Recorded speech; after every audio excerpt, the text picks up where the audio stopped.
Stellar Crown has finally released, so we can actually see how expensive the cards are in this set. Because even before Stellar Crown was released, there was a lot of hype around certain cards, and all this is going to be an amazing set.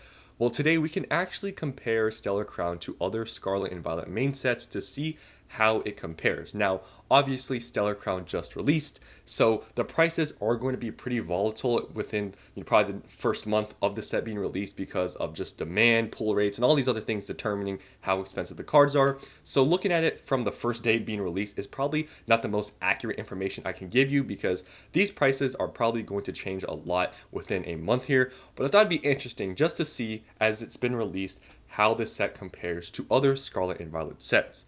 So what I have done is I've went through each one of the main sets in Scarlet and Violet, and I've added up how many cards are above the double digits and how many cards are above the triple digits. So how many cards are above $10 and how many cards are above $100. I have totaled up each set to see how many they have and kind of rank them from what set has the most expensive cards versus what sets have the least expensive cards. And based on these facts, you can maybe make some determination on which set is maybe the most value-wise, the best set to invest into, because some booster boxes are more expensive than others. For example, Paradox Rift is $95, and there's Twilight Masquerade that's around $140. So let's first go to Scarlet and Violet base. So Scarlet and Violet base, these booster boxes you can get in the low 90s. And I have added up, there are 8 cards that are above $10 in the set. There's the Gardevoir card, and it's surprising because the Miriam used to be the top card, but now it's the second top. And then there's Ralts, the Miraidon, and all the way down here you can see there are 8 total cards above $10. Next here we have Palia Evolved. So Palia Evolved has 1 card that's above $100 and 18 cards that are above $10. So you can see why this booster box is pretty expensive, because Palia Evolved is around $140 per booster box. And you can see with those numbers right there why this set is expensive, because it has a lot of expensive cards. The Magikarp is above $100, and there's a lot of cards that are actually, pretty expensive, not just like $10, $20. There's a $64 card, and there's also a $40 card. And then all the way down, you can see the spread for the set is pretty good. I would say basically any cards are above double digits means that it's pretty wanted, and you can see with this set, there's a lot of them. Next, we have Obsidian Flames. So Obsidian Flames is a set a lot of people like to talk about, saying, oh, this booster box is what now, like $120 something. But when you look at the set, it doesn't have any expensive cards. This perfectly reminds me of Darkness Ablaze.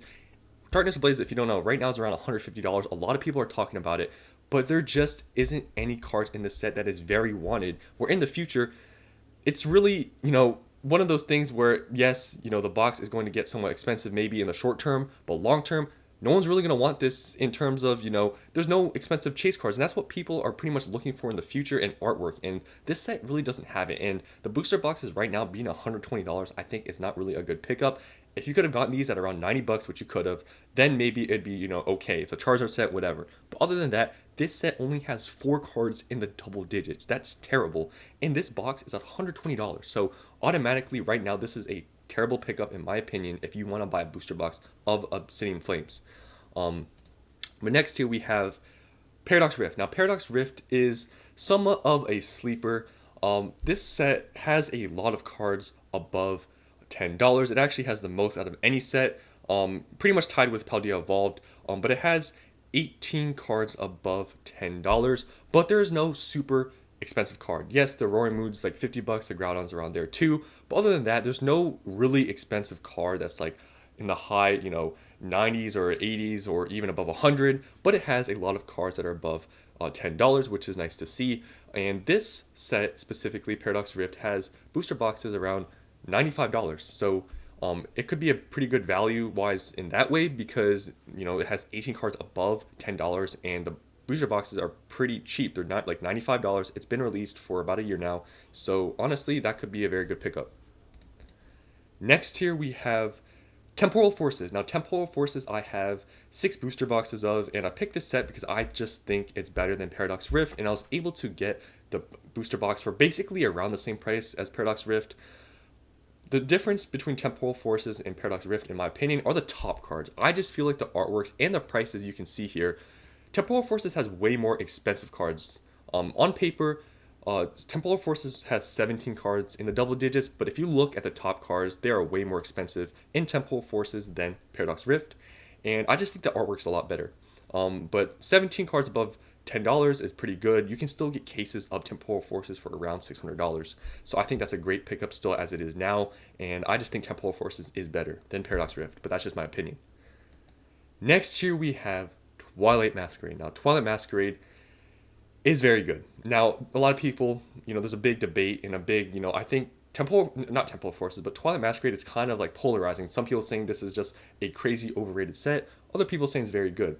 Now, on paper, Twilight Masquerade has one card above $100, but technically, I just wanted to keep the factors and all these things the same. But this card is almost $300. So just to say it's above 100 is kind of playing it down because the card's $276, but it has one card above 100, and it has 16 cards in the double digits. Now, double digits obviously is pretty vague because you can see here it has a few cards that are above $50, almost $100. So comparing to other sets, like Paradox Rift, it might seem like it's around the same in terms of numbers, how many cards are in the double digits, but it has a lot more expensive cards in the double digits. It has 16 cards above $10, and a lot of cards are pushing around 100. So very good set. It has a lot of expensive cards. There's no doubt about that. So even if you're saying this is overrated, this set has been released for 3-4 months now, and these card prices have been pretty steady, and it's a very good set.